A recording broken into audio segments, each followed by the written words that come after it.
The following is a conversation with Valentina Vera Carrassquero from Venezuela. Valentina is a practicing occupational therapist.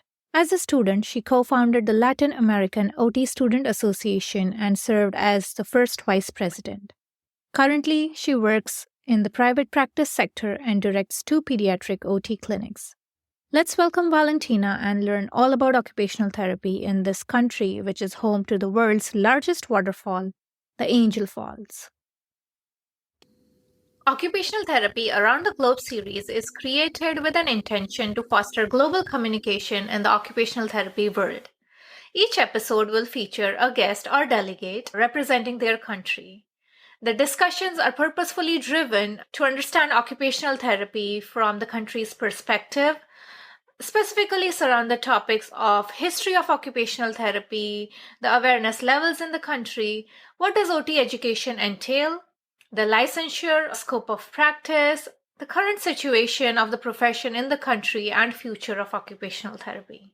So hi, Valentina. Welcome to the Nourish by Near podcast. Hi, thank you. Thank you for having me. It's going to be an interesting episode this time, talking about occupational therapy in Venezuela. So give us a little snapshot before we discuss in details, like a little snapshot about current situation of occupational therapy in Venezuela. It's a weird one. So Venezuela is a small country, and for those who don't know, it's north of South America. So we have the Caribbean Sea right above us. And it's a pretty small country. So occupational therapy is not the biggest profession out there. Honestly, most people don't know what occupational therapists do.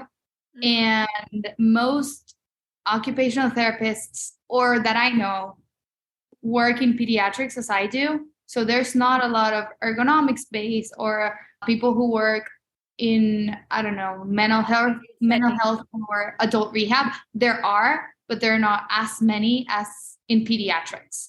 Mm-hmm. So it's kind of a profession that's hard to study here. There's only about 3 schools that actually teach occupational therapy. So it's a pretty small circle.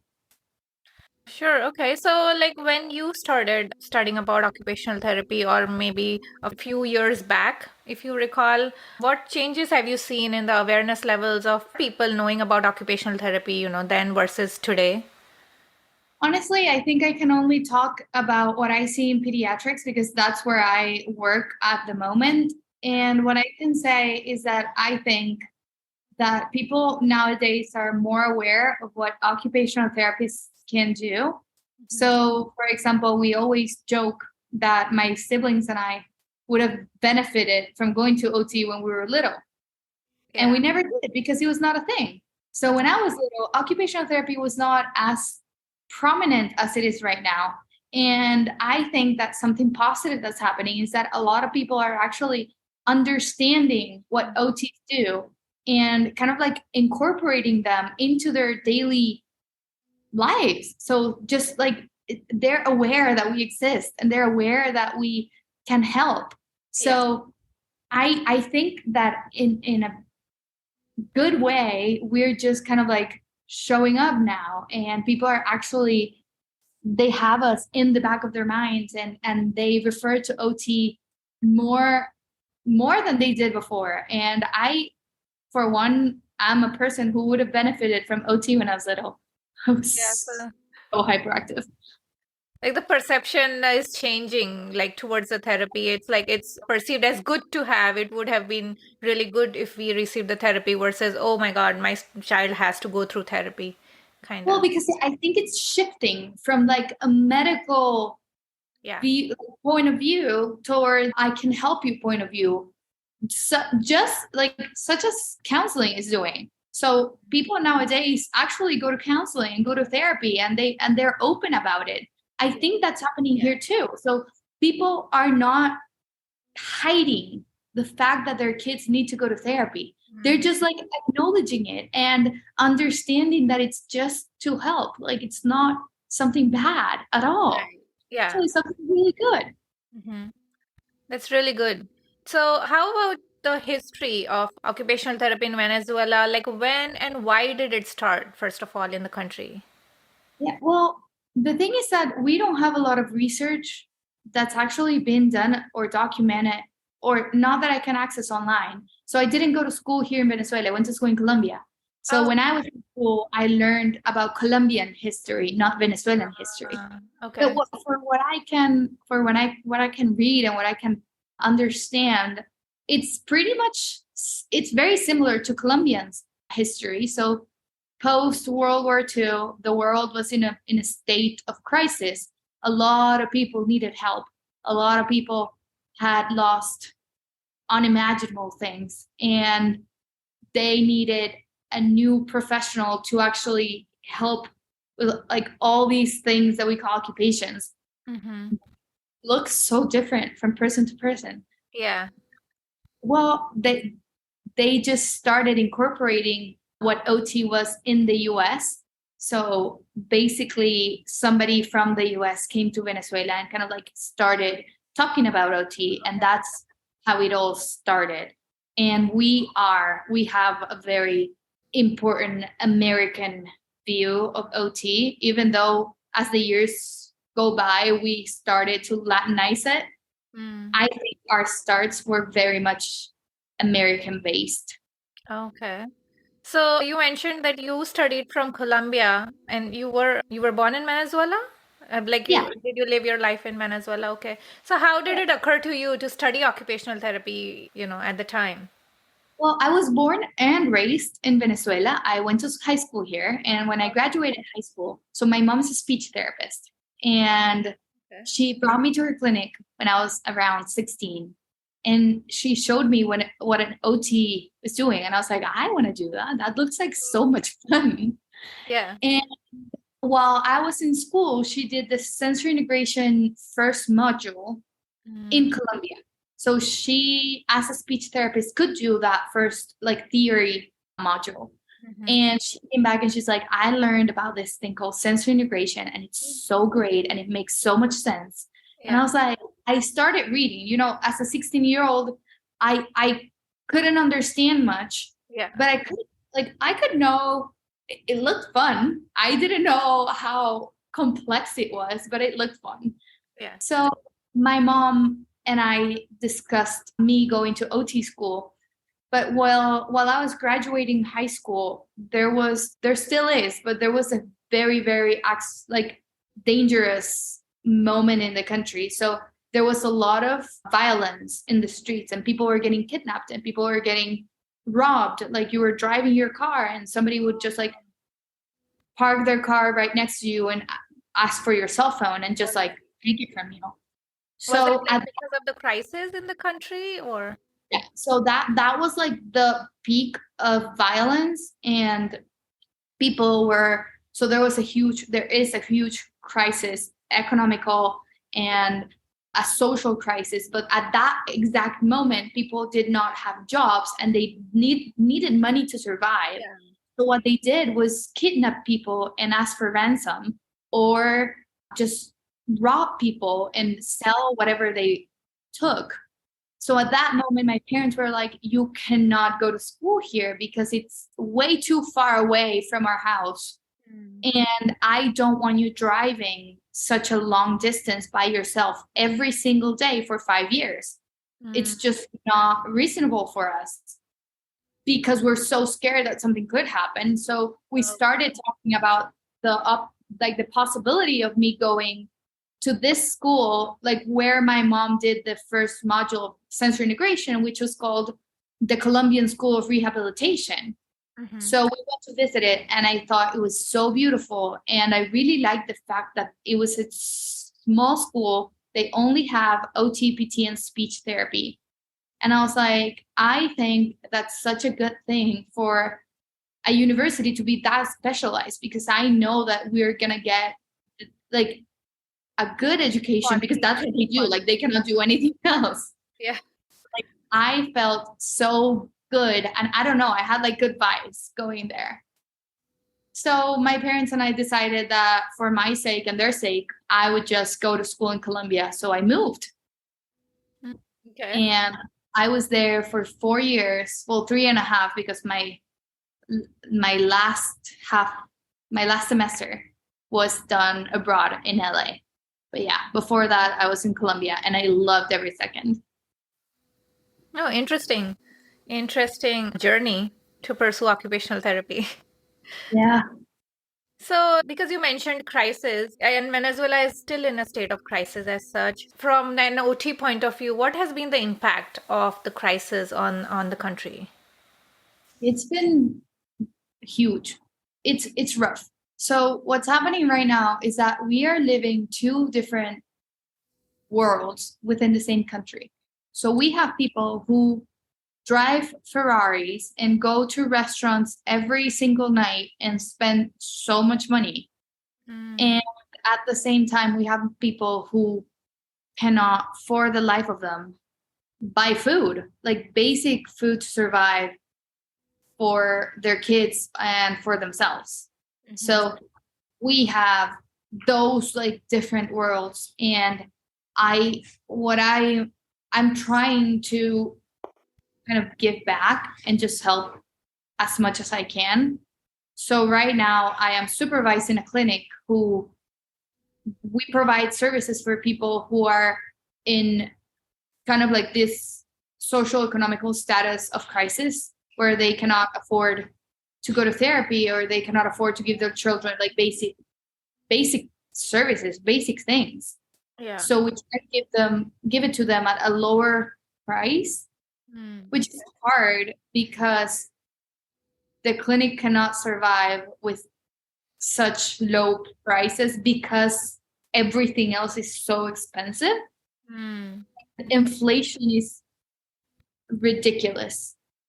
So OT has been kind of like there to support children who, for example, are sensory deprived because parents need to go out and work all day, and sometimes they leave their children at home, so they don't go out, they don't play, so their gross motor and fine motor skills are not as developed as they should be. So we kind of like see that, and we kind of help parents and educate parents. So I think the most important part of this is that we are educating, and we're trying to talk to parents and talk to people and kind of explain what they can do, because it doesn't matter if I see them once a week or twice a week if parents are not doing so much more, because being a parent is such a hard job, and they have to do most of the work. We are not. So that's mostly what we're doing to help throughout the crisis.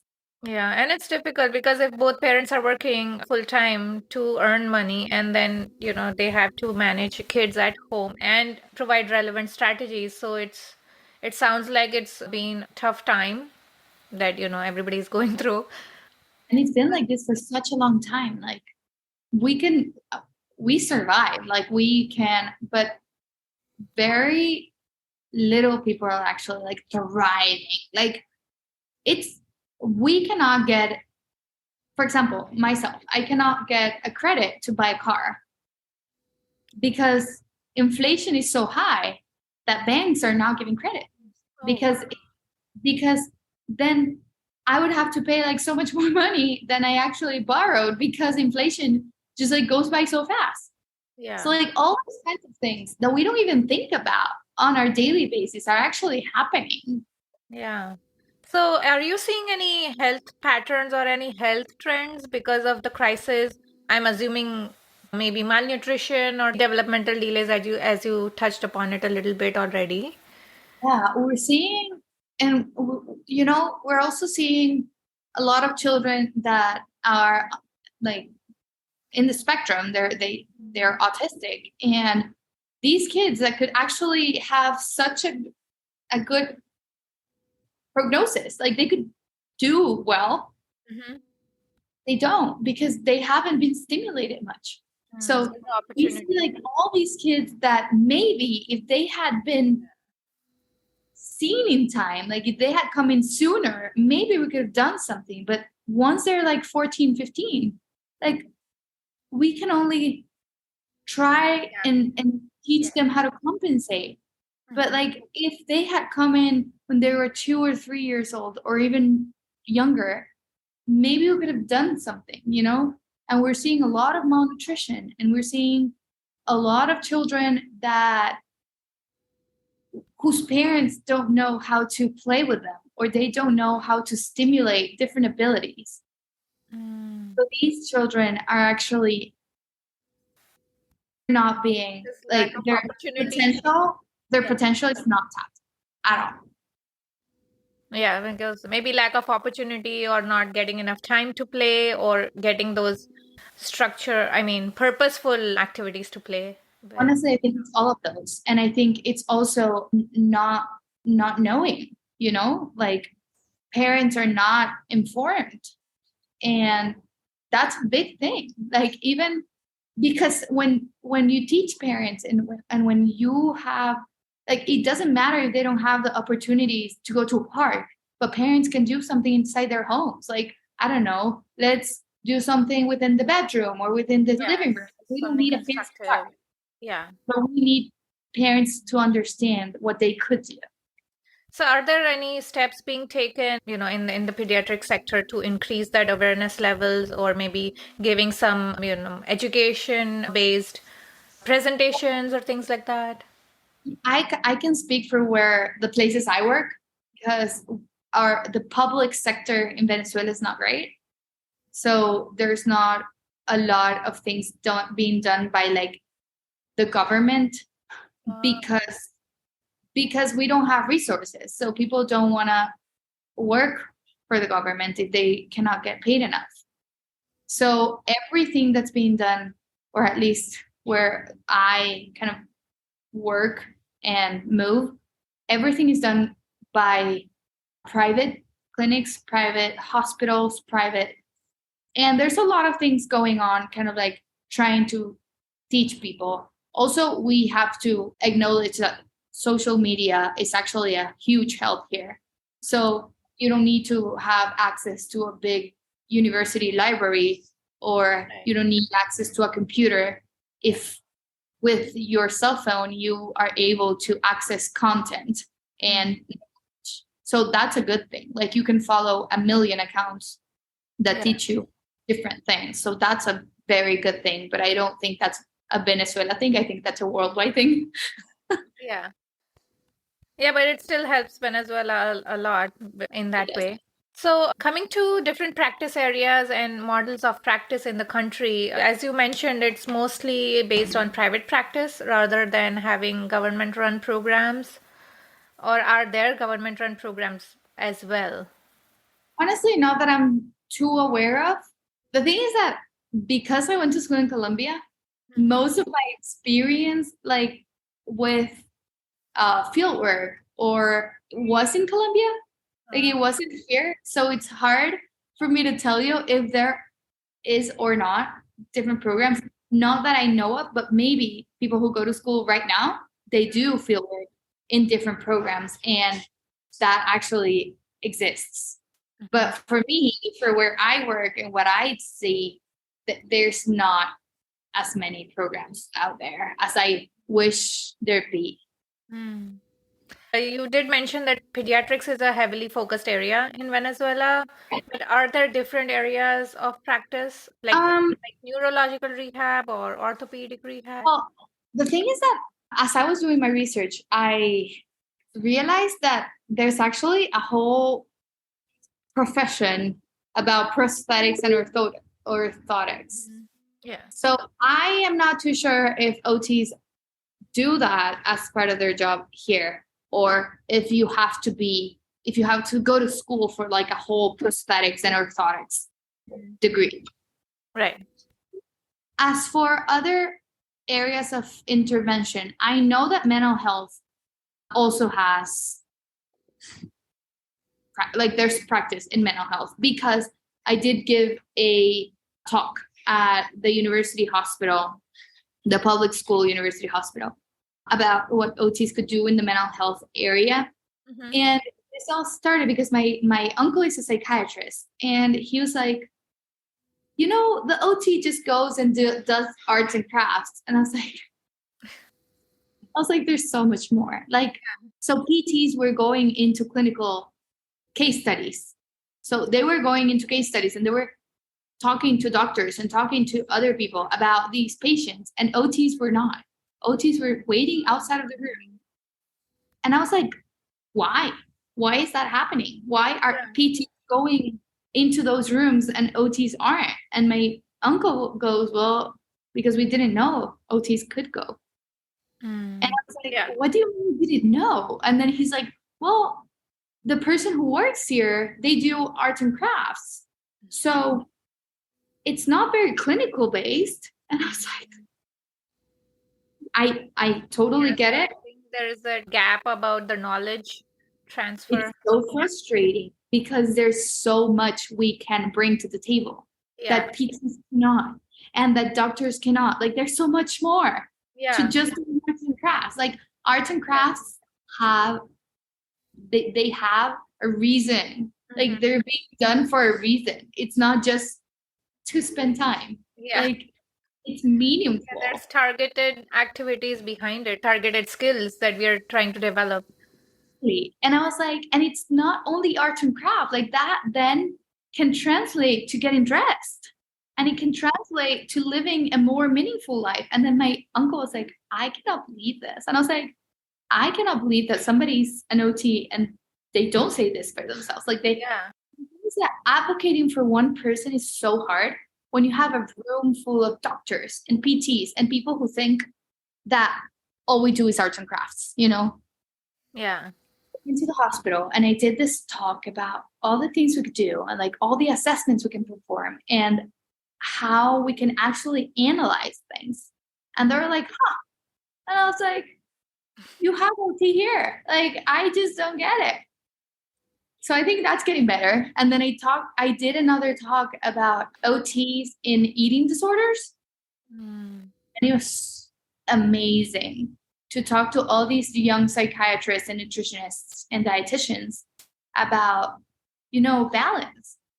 Not because OTs just give a different perspective. Like you don't only see movement, you don't only see eating habits, you don't only see sleeping disorders, you see everything. So you grab all those things that all these people are deeply specialized in and you just like bring them together. And that's something nobody else does. So I had been kind of advocating a lot, but right now I kind of fell into my pediatrics group. So I haven't been doing much of mental health anymore, but I actually enjoy it. I actually enjoy talking about what mental health and OT can do. And then a trauma talk, I know that there's also in adult rehab, like some people who do adult rehab and like stroke rehab or Alzheimer's, Parkinson's. It's a thing, but there's very, very, very limited options of OTs out there. So it's not as easy as just like calling a pediatric clinic and saying, I need an OT. Oh, okay. It's not as easily accessed. So how many OTs would you say are there, in Venezuela as such? I have no idea. Okay. I have no idea because they're not as little, There's people everywhere and there's people that do things called OT that are not. Recently, we had a story about a PT that was grabbing up a baby and she was just like shaking that poor baby up and down, and she would just like grab him by the leg and just like go like this. And she got arrested and all because she was not a PT. And when they checked her credentials, she was not a PT.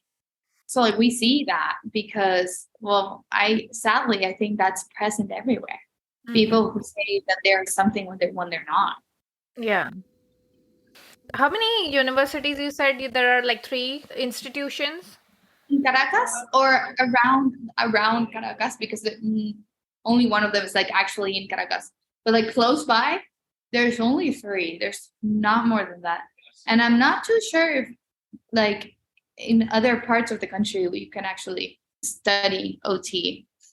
There are very minimal cities that are actually big in Venezuela.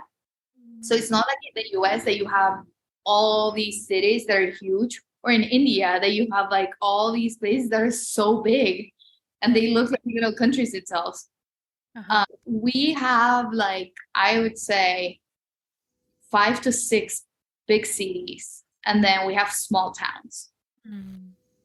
So like as special as SOT, I would not put a school in a place that's a small town because nobody's going to go there. Yeah, makes sense. These three institutions, do they have bachelor's programs or do they have master's and PhD level programs as well? So something I am actually fighting right now is that OT used to be it was a technical career. So it wasn't even a bachelor's career. Oh, and when I started at one of the clinics I work at, OTs were getting paid less than other professionals. And I was like, why is that happening? And they were like, well, because you are not all bachelors. And I was like, I think we are. Yeah. Nowadays. But then I realized that one of my OTs was getting her bachelor's at the moment. So she got her technical diploma 20 years ago, and she had to go back to school right now to get it changed into a bachelor's degree. So we don't even have a bachelor's degree everywhere. So I think right now we do, actually. I think every school at the moment is a bachelor's degree, but we don't have a master's career at all. Even talk about an OTD, like that doesn't exist here. So, but then if it was technical and then now it's a bachelor's, as you said. Yeah. So is there like a regulating body or some, any licensure required for practice, or how does it work? Yeah, but there's just like in the US right now, some people have master's degree and some people have doctoral degrees. And at some point, everybody has to have a doctoral degree. Yeah. That's what's happening here. So some people have a technical degree and some people have a bachelor's degree. And at some point, every person will have a bachelor's degree because they're not giving technical degree anymore. Right. And then the Ministry of Education just kind of like gives you your diploma. So they get grandfathered in, like the ones who have done technical degrees would get grandfathered in for the bachelor's with the experience. They have to do like a 2 years more, I think, or a little bit, like they have to go to school for a little bit longer. But honestly, I think that at the moment, the people who have a technical degree are not the majority. I think the majority already have a bachelor's degree. So after you get a bachelor's degree, do you have to get a licensure, like give any test, get a licensure, or you're good to go once you're done with your bachelor's? You're good to go. You don't need to take anything related to like NBCOT. You can just your degree. You have a degree from your school, and then you should get your Venezuelan Federation OT's number, but it's so hard to access. Like I haven't been able to find them for quite a long time. So it's like your registration number. Yeah, but it's weird because they don't have an actual page. Like they used to have an Instagram page that it's not active, and then they have a Facebook page, but that doesn't seem legit. So it's weird. We don't have a lot of legislation here in Venezuela. So the federation is the association. It's the same. Yeah. Okay. But I don't know if they're active because I haven't been able to get a hold of anybody. I sent emails, and it's been very hard to actually talk to somebody that knows anything. So I have heard, when I was speaking to professionals from different countries about if they do not have any licensure as such, but they would have some law, some kind of a government law that regulates them or their practice as such. So do you have any law that pertains to occupational therapy as such? We do. And we are actually there's laws that actually tell us like what things we can do and things we cannot do, but they're very, very old. So again, research is not a thing. So we don't have a lot of things that are actually modern and updated. And honestly, I wish there were more. I wish I could do research. I wish I could teach at a school But it's so hard. Like everybody tells me not to do it. And I'm like, I want to. I want to teach so bad. Yeah. Why would Everybody, because they don't pay enough, because there are not enough resources to actually have a research lab, for example. And we don't have the manpower to do it. Like you need somebody. I could not do research by myself. I would need somebody like someone like, I don't know, Dr. Erna Blanche or Dr. that actually kind of like guide me through the process, because research is hard and you need somebody who's specialized and know what they're doing. And we don't have that thing. So we're stuck. And it's hard. It's hard because we don't even have a magazine or a journal. Like journal where we can publish. Like I was talking to Dr. Blanche about this and she's like, well, you can publish in the Chilean journal. And I was like, I know, but it's so sad. Yeah. Like, I wish I didn't have to publish in the Chilean journal. Mm-hmm. So are you a part of the CLATO Association as well? Like is Venezuela a part of CLATO? Yeah, it was actually created here, which is pretty cool. In 1997. They started talking about it around 1993. And then finally, when CLATO had a conference here in Venezuela, they created it. And I have been to a couple of CLATO conferences, and they're pretty great because there's amazing OTs in Latin America. Mm-hmm. Like I have met so many people from so many countries that I am in awe of. People from Costa Rica, people from Mexico, from Chile, from Argentina, like from Brazil, like all these people, of course, from Colombia. They're so good at what they do, and like they know so much. And during one of those CLATO conferences, we created, when I was a student, we created the Latin American Students of OT Association. And that was a great thing to do too. And we got to know a bunch of schools in South America and a bunch of different people. And we learned, for example, in some countries, they were OTs/PTs. Isn't that crazy? Okay. It was like a dual role? Oh, wow. It's so weird. But all those things we got to learn. Yeah. So yeah, I know from my research a little bit that you were the one to start the student wing for the CLATO. Yeah, I was the first vice president of it, which seems like ages ago. It seems so long ago. So you got to continue your advocacy efforts now in Venezuela. Yeah, kind of. Not as much as when I was a student, but yeah, try to. Like, have you seen any trends or in perceptions of occupational therapists as such from like different generations, like from baby boomers to millennials to Gen Z today, you know, the way they perceive occupational therapy and the way they practice it? Sadly, I do. Well, so I say sadly because I hope that I'm not gonna stay in what I learned when I was just a student. So I hope that I evolve with the world. Yeah. And I hope that I'm in constant learning. But I have seen a lot of OTs that just and it doesn't happen only with OT. And I've seen this a lot of like speech pathologists and PTs that they're so set on their ways. They like, I don't know, for example, somebody told me that their child was going to OT and the OT session was in a football field, which is fine if that's the only place you have to do OT. Like I understand that here in Venezuela, we have to think outside the box. Mm-hmm. But the parents' perception was that the only thing that OT was doing was having the kid pick things up from the floor. And I was like, I understand how that could have happened, but OTs need to talk to parents. Like, I wish they would have talked to the parent and explained that maybe they were not just picking things up from the floor. They were practicing whatever balance and coordination. Balance. Anything. Like so many things you could work with that activity. But and their ways are set on like, I do what I do, whether you like it or not. And I think that our generation is more like, I do what I do, but I tell you why I do it, so you can do it too.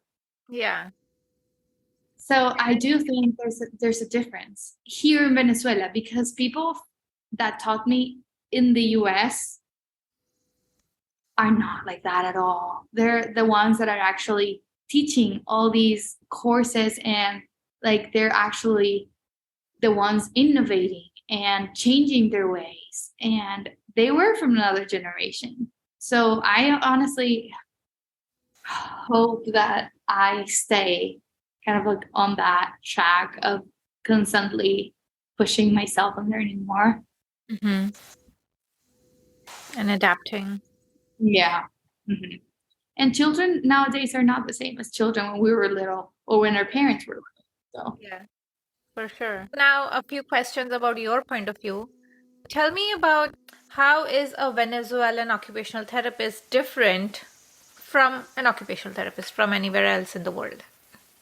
honestly, I think that what makes us different is that because we don't have access to a lot of things, and because it's not as easy to get different materials, or like, I don't know, go get, Certifications or yeah, or like even assessments. We need to figure it out. We need to do things with whatever we can get our hands on. So we honestly create games out of thin air, and like I grabbed a box and stuffed it with pom-poms, and I created a fine motor game for my kids, and they love it. Like all of those things, I think that being OTs give us this, like that quality of being innovative and just creative, and not getting stuck because you don't have, I don't know, a balance beam to work with. You figure it out.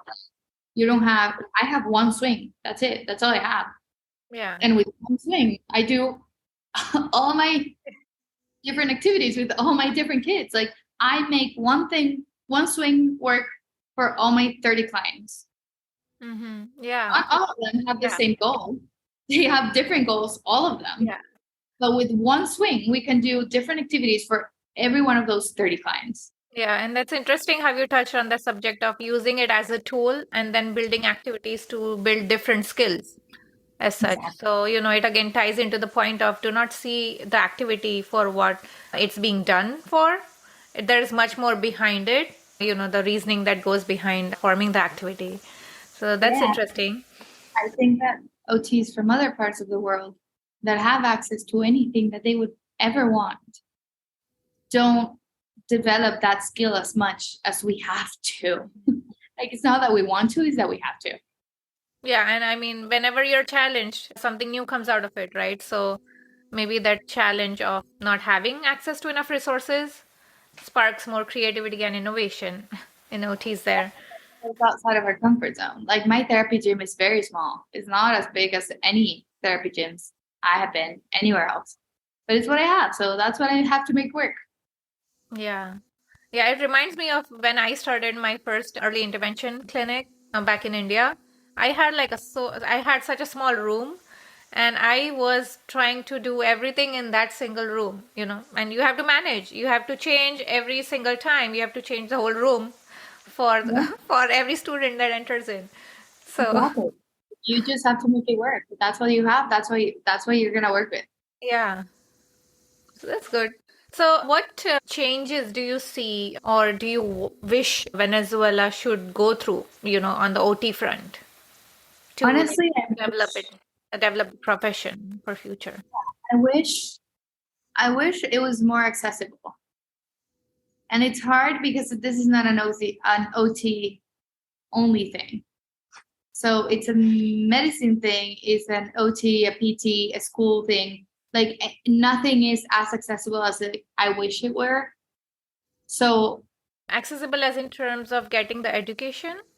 yeah, well, accessible is in terms of being able to get the services that you need, because everything's paid out of pocket. So it's not as easy to just like go and get it because of the economical crisis. So what I'm saying is that I wish it's not only an OT thing, because people are not able to get services that they need, like education services or food services, or so it's Yeah. not only that they cannot get OT, like they cannot get a lot of things. Mhm. So that's why I'm saying it's not only an OT thing.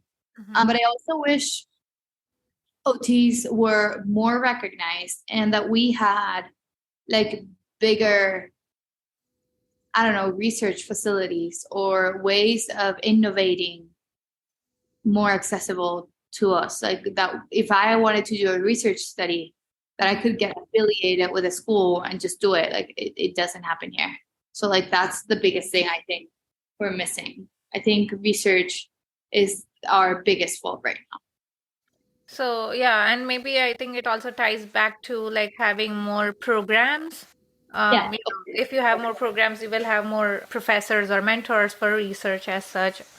So where do you see the curve heading to, like in a few years? Where do you see occupational therapy moving towards the future Honestly, in Venezuela? I think we're going in a great path because I do think that we're getting more recognized and people are understanding what we can do. So I think we're moving towards being a critical part of care in all the different areas OTs can be. So it's not only an adult rehab thing or a mental health thing. I think that even pediatrics and some, like we could even go into ergonomics at some point. I think we're getting recognized for what we actually can do. So I think that's great. I think we're getting there. Mm-hmm. So my favorite question, like for somebody who doesn't know occupational therapy or hearing the term for the first time, what is your way of explaining it to them? What is occupational therapy?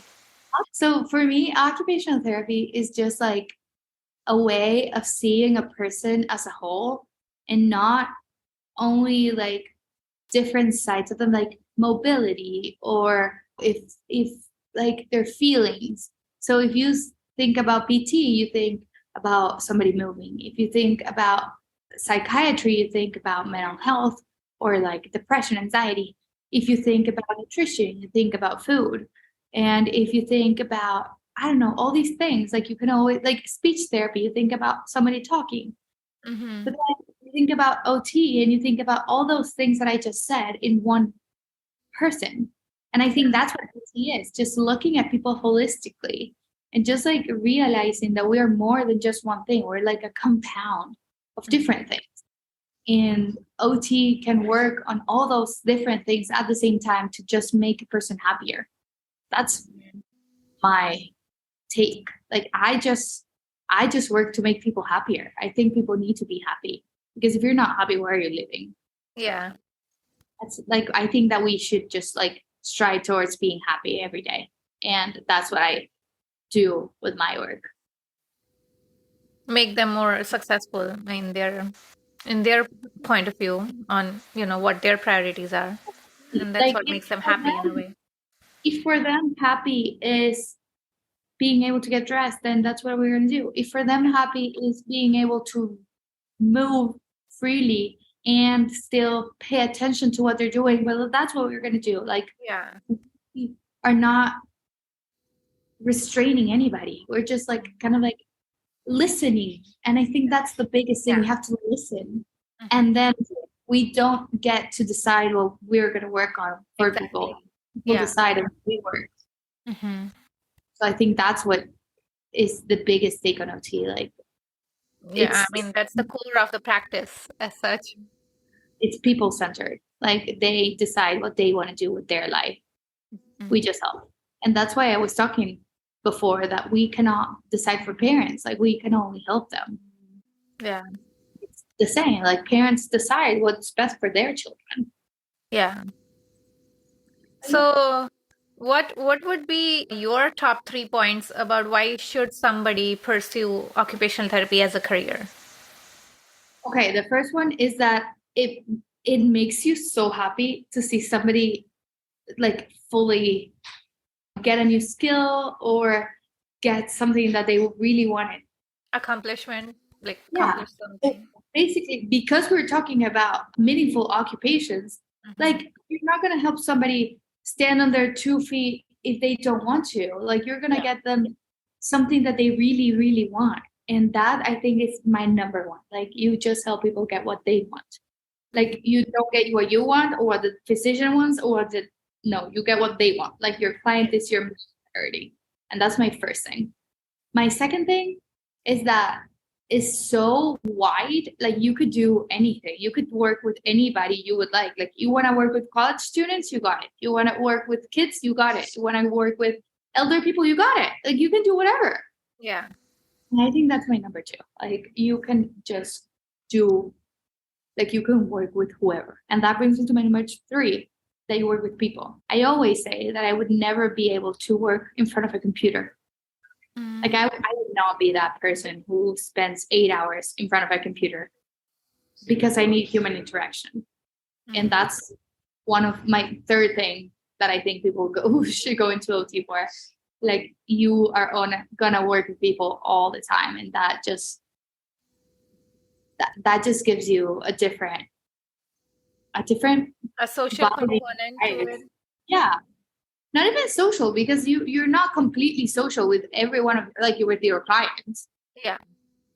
But it's like you get to be there with people, and you don't, I don't know, the computers are just taking over so much that I really appreciate not being like attached to my cell phone or my computer 8 hours a day. You like the human aspect of life. Exactly. All right. So now we are almost towards the end of our show. We have a game segment. It's called the 5-second rule, where you will be asked 5 questions, and then you'll be given 5 seconds to answer each question. And if you do great, you win a prize. It's going to be easy questions, so don't worry. I mean, you would know because the questions are mostly based on Venezuela as a country. Okay. So give me one moment. Let me know when you're ready. I'll start the timer. I am ready. So your first question is, tell me the one national symbol of Venezuela. It could be a bird, animal, flower, anything. Oh, the colibri. Oh, what? You answered before even I started the timer. Sorry. No, that's good. That's great. So Wait, what was the answer?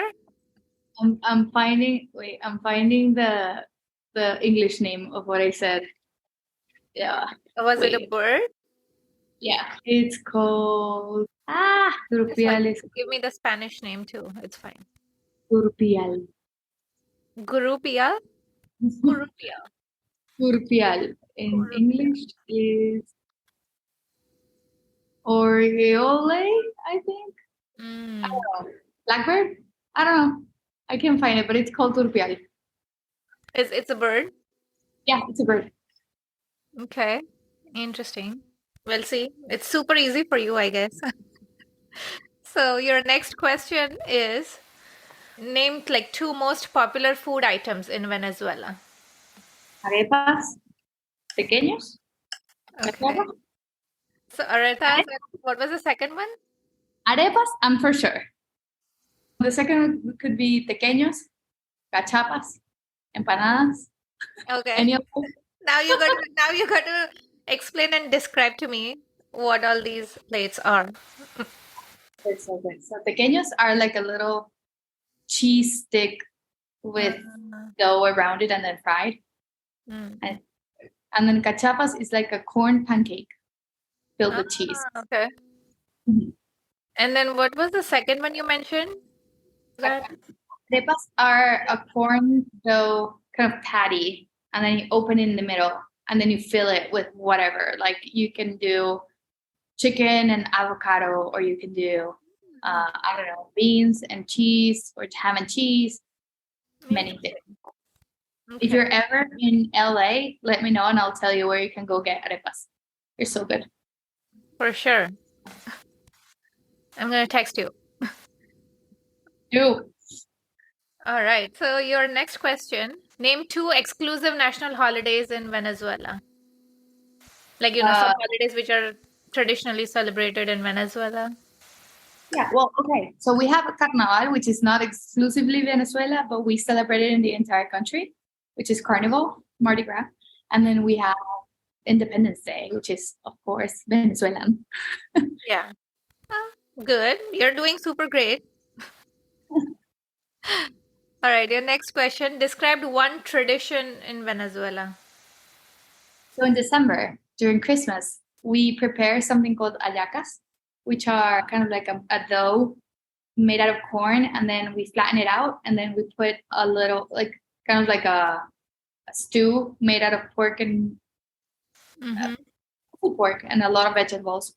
And then we put other things inside, and then we cook them, and then that's what we eat all throughout December. And then January comes and nobody eats it again until December again.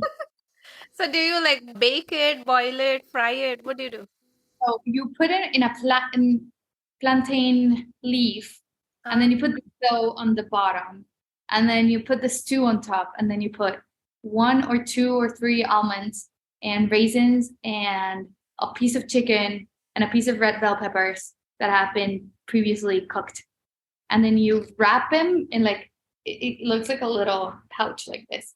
And then you put, and then to help, like, to make sure that it's closed, you kind of like grab a little string and you just like tie it around.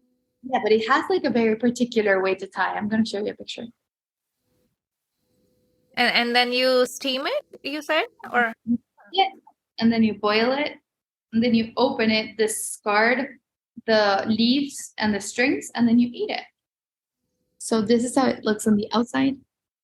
Oh, yeah. So it has to be that way. Like, you cannot do another kind of tying. And wow, then this that is very, very traditional. Oh, it looks tempting. It's so good. If you go to LA in December, let me know and I'll tell you where you can eat yacos in LA. For sure. I'm going to hit you up. So, your last question now. 2 top things Venezuela is known for or famous for? Food. I think we're doing great with food. And baseball. Our baseball players are so good. We're not good at soccer, but we're good at baseball. So there's a lot of baseball players in the major leagues in the US. Oh, okay. Altuve is one of them. He's pretty good. Yeah. Oh, well, you crushed the game. So you definitely win. Because some of the answers you gave it before even I started the buzzer. So you were super quick. Fast. Sharp. Yep, you got it. All right. So it was so much fun talking to you, Valentina, discussing about everything, occupational therapy and discussing about the interesting food items. I'm definitely going to try them when I visit LA. Thank you so much for having me. There's probably some place in San Francisco or in Walnut Creek because there's Venezuelan people everywhere. Let me know. I'll definitely try it. Well, thank you so much for coming on the show. Thank you for having me. It was so much fun. Take care.